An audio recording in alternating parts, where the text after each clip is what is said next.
المجموعات من كأس العالم فيفا قطر 2022. السنغال،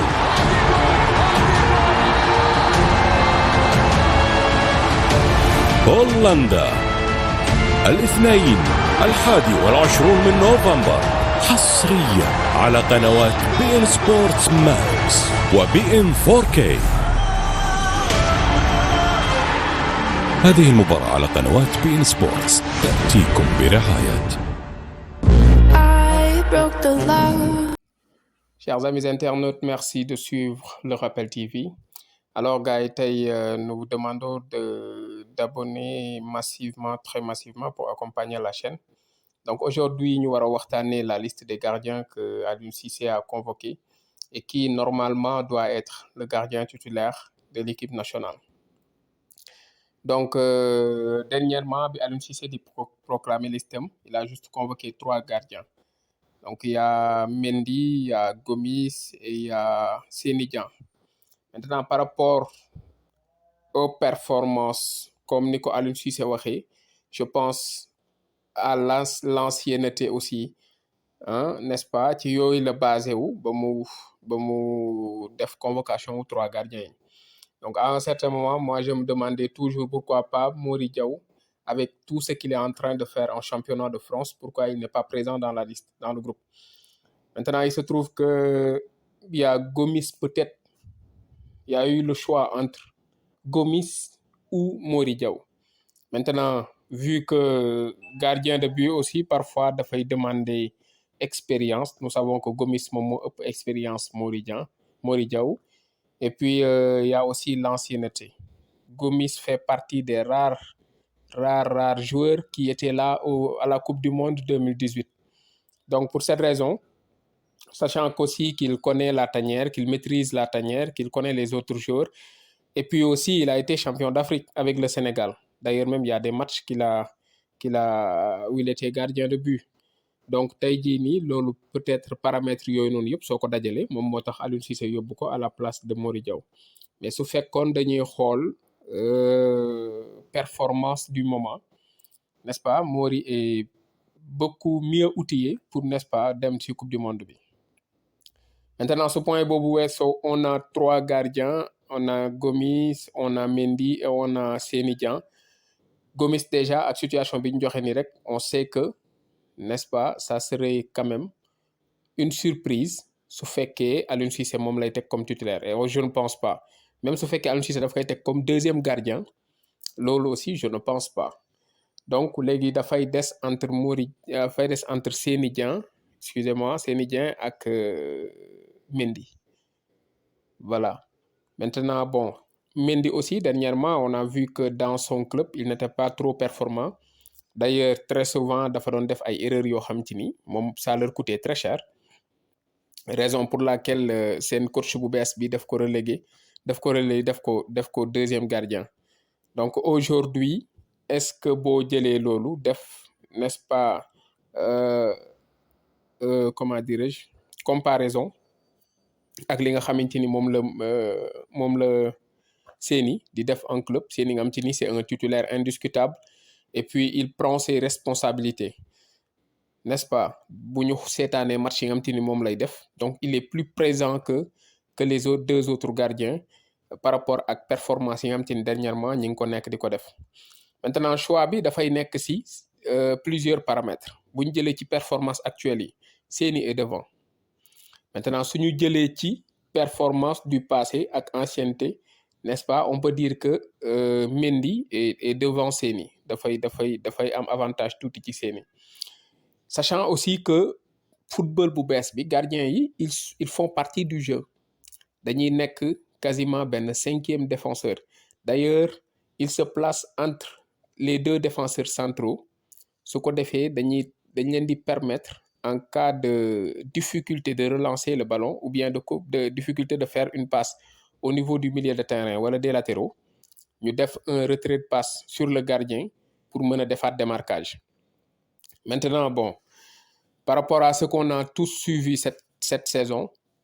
on a vu que Mendy ci registre boobu noonu daf ci am beaucoup de difficultés. Jeu de pied dafa des, n'est-ce pas jeu au ballon dafa des du coup su contrôler le temps de contrôle de prendre l'information ban joueur lay passe ak passe bi tout le temps bu ko joueur adverse bi acculé dafay perte bal bi wala mu def passe boo xamante ni du doon passe bu baax tout le contraire de Seny Dieng bi nga xamante ni moment bi nga koy passe balaa bal bi di ñëw jël na information bi donc du coup contrôle bu gaaw lay def passe ba defaat démarquage pour demander au défenseur s'il n'a pas de possibilité donc à ce niveau aussi Seny est vraiment devant moom moo leen ëppale avantage ci côté boobu aussi donc bu loolu weesoo aussi c'est leur responsabilité n'est-ce pas dans les matchs bon bu ñu xoolee Edouard Mendy par rapport à ce qu'il a fait n'est-ce pas durant la CAN 2002 n'est-ce pas la Coupe d'Afrique et puis les qualifications durant les qualifications de la Coupe du Monde donc on voit qu'il a vraiment c'est une personne boo xamante ni au Sénégal doo ko xàmmee donc dafay changer visage carrément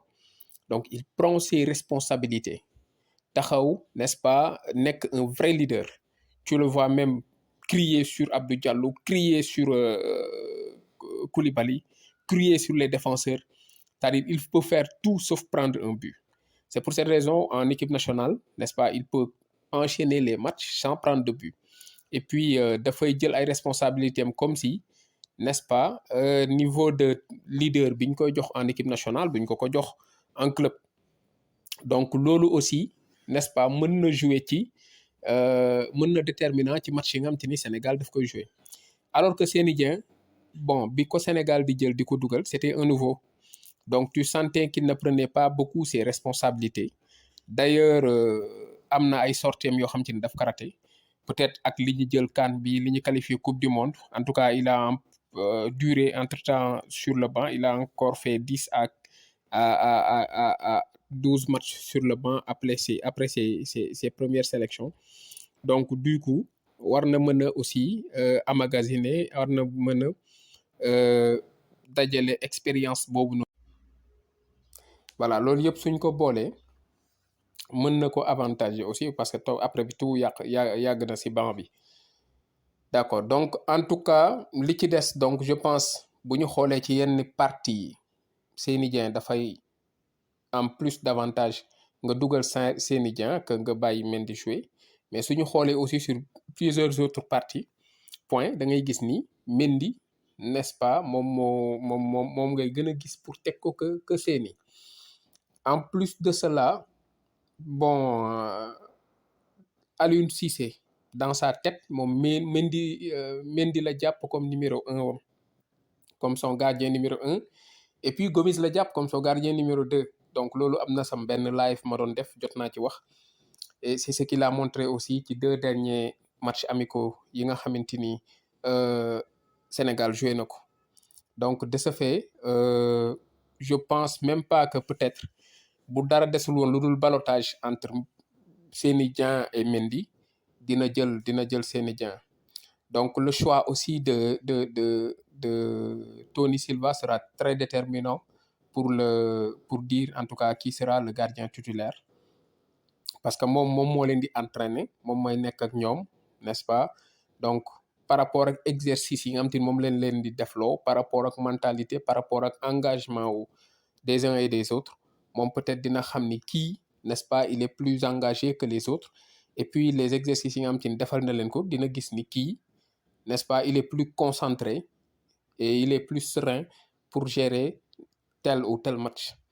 donc à partir de là aussi en coordination avec Aliou mën na ni bon Mendy était le gardien titulaire mais penses-tu pas que coupe du monde bi nii ak fi mu toll est-ce que duñu jël Seny Dieng def ko gardien titulaire voilà wala boog nañu bàyyi Mendy gardien titulaire Seny est encore jeune mu continuer suivre jàng sachant que aussi c'est sa première coupe d'Afrique coupe du monde plutôt n'est-ce pas et puis en tout cas il y a plusieurs paramètres maintenant les gars bon yéen suivre ngeen football bi ñun ñuy wax peut-être dañuy wax mais gënuñu leen a xam réalité yi xew ci monde foot bi donc de ce fait sur les commentaires ñuy xaar seeni réaction n'est-ce pas sur d'après vous kan moo war a nekk gardien titulaire équipe nationale Sénégal ci coupe du monde bi voilà Donc, comme on l'avait promis aussi, on a fait une vidéo sur les défenses, sur le milieu de terrain, aujourd'hui sur les gardiens de l'équipe nationale. Donc, après, dinañ ñëw une vidéo sur l'attaque. te su boobaa dinañu wax attaque bi si Sadio Mané est là ak attaque bi si Sadio sera forfait. Probabilité yi ñu ci am si on joue en 4-4-2, si on joue en 4-3-3, si on joue en 4-2-3-1. Donc, parce que ñetti formule yooyu rek la Aliou Cissé mës a joué 4-4-2 comme au retour match retour Sénégal Égypte stade Abdoulaye Wade 4-2-3-1 la joué woon avec Sadio Mané au milieu et Ismaïla Sarr excentré gauche, Bouna Sarr excentré droit boo xoolee jour boobu flanc bi Bouna Sarr ak Sabaly yëpp ñu ngi woon ci flanc droit. Donc formule bi moom daf koy changer en fonction de l'adversaire mais lu mu ci mënti doon par rapport ak équipe yi nga xam te ni ak joueur offensif yi nga xam te ni yoroon na ko nii dinañ ci def analyse n'est-ce pas génne formule yi mu mën a teg ak joueur bi nga xamante ni vraiment su tegee formule bi joueurs yi ñooy gën a taxaw pour gérer ko li mu bëgg noonu dinañ ci wax. Voilà di leen vraiment xaar ci commentaire yi et puis di leen wax ngeen abonné massivement comme ça lépp lu ñuy waxtaanee rek ngeen mën ko jot aussitôt. Et puis di xaar aussi seeni réaction comme ça moom moo ñu permettre aussi ñuy ajuster waat di améliorer et puis tout et di kontaan ci suivre bi ngeen di suivre chaîne bi yëpp et di leen bëgg bu baax jaa ngeen jëf.